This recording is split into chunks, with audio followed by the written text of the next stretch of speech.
नमस्कार, मी पंजाब डक. आज आहे 18 मार्च 2026 आणि मी माझ्या शेतात आहे आणि या ठिकाणी आमचं हरभरा काढल्यानं आता या ठिकाणी पाळी देखील चालू आहे.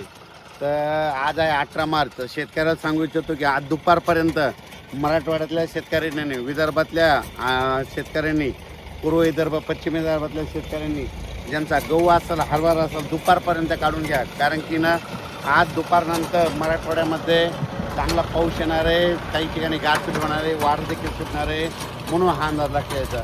मग सांगायचं झालं तर विदर्भ मराठवाड्यामध्ये दुपारनंतर चांगलं पावसाचं वातावरण तयार होणार आहे. काही काही ठिकाणी पाऊस देखील सुरू होणार आहे रात्रीपर्यंत. म्हणजे आज 18, 19, 20 आणखीन 3 दिवस राज्यामध्ये पावसाचं वातावरण तयार होणार आहे. म्हणून हा अंदाज आपल्या मराठवाड्यातल्या आणि विदर्भातल्या सर्व शेतकऱ्यांना लक्षात यायचा. ज्यांचा कोणाचा हरभरा असेल, गहू असेल, कांदा असेल, तुम्ही काढून झाकून ठेवा. कारण की आणखीन राज्यामध्ये 3 दिवस म्हणजे मराठवाड्यात आणि विदर्भात आणखीन 3 दिवस वातावरण खराब राहणार आहे. म्हणून हा अंदाज लक्षात यायचा.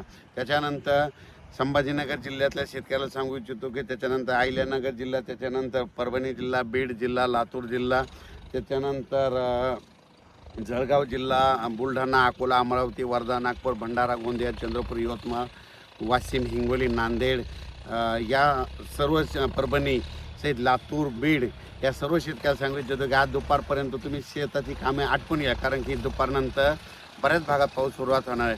काल देखील राज्यामध्ये बऱ्याच ठिकाणी पाऊस झाला, गारपीट देखील झालं. जिथं पाऊस नाही पडला तिथं वारं देखील सुटणार आहे. म्हणून हा अंदाज लक्षात यायचा. म्हणजे सांगायचं झालं तर राज्यामध्ये आणखीन 3 दिवस वातावरण खराब होणार आहे. त्याच्यामध्ये विदर्भ मराठवाड्यामधल्या सर्व शेतकऱ्यांनी हा अंदाज लक्षात घ्यायचा आणि आपण आपल्या पिकाची काळजी घ्यायची. काल देखील तुम्हाला एक सांगू इच्छितो, मी म्हटलं होतं ना तेलंगणा, कर्नाटकमध्ये खूप पाऊस पडेल. तर कर्नाटकमध्ये इतकी गारपीट झाली म्हणजे जणू काय हिमालयच तिथं अवतरला, बर्फ इतका पडल्यासारखा पडला. म्हणजे कर्नाटक, अक्कलकोट, त्याच्यानंतर निलंगा, लातूर जिल्हा, कळंब तालुका, त्याच्यानंतर सोलापूर जिल्ह्यात, सोलापूर जिल्ह्यामध्ये अक्कोट, बऱ्याच ठिकाणी सांगलीकडे पडला, साताऱ्याकडे पडला, बऱ्याच ठिकाणी पाऊस पडला. पण आणखीन दुपारपर्यंत वेळ आहे. ज्यांच्या मराठवाड्यातले शेतकऱ्याला सांगितलं तुम्ही काय करा, दुपारपर्यंत तुम्ही तुमचे आलेले गहू असेल, हरभरा असेल, शेतात असेल तर काढून झाकून घ्या. कारण की राज्यात आज पावसाचं वातावरण आहे.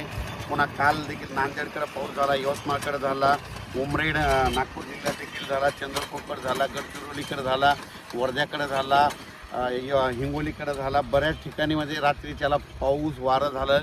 त्याच्यामुळे आज पुन्हा आणखी ते पुढं सरकणार आहे. आज मराठवाड्याकडे येणार आहे आणि तसंच इकडं खानदेशकडे जाणार आहे. म्हणून हा अंदाज मराठवाडा, विदर्भ आणि खानदेशच्या शेतकऱ्यांनी लक्षात घ्यायचा. खास करून कोरडवाहू शेतकऱ्यांनी हा अंदाज लक्षात घ्यायचा. कारण की राज्यामध्ये आज दुपारनंतर बघा बऱ्याच ठिकाणी दुपारी 2:30च्या नंतर बऱ्याच ठिकाणी पाऊस सुरू झालेला दिसेल. काही ठिकाणी 5 वाजता येईल, काही ठिकाणी रात्रीच्या येईल. म्हणून हा अंदाज विदर्भातल्या आणि मराठवाड्यातल्या सर्व शेतकऱ्यांनी अंदाज लक्षात घ्यायचा.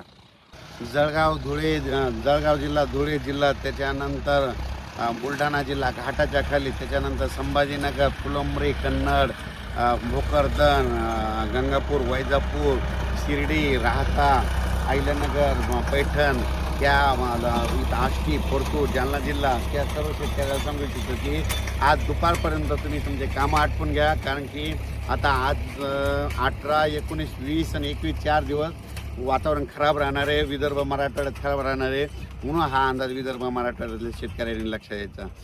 पुढचं नाही का द्यायचं. आता सर्व शेतकऱ्यांनी आपण आपल्या शेताची हरभरा असेल, गहू असेल, कांदा असेल काढून झाकून घ्या.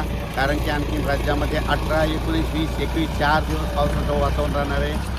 खास करून विदर्भ मराठवाड्यात राहणार आहे. म्हणून जे कोरडवाहू शेतकऱ्यांनी हा अंदाज घ्यायचा आणि आपण आपल्या पिकाची काळजी घ्यायची.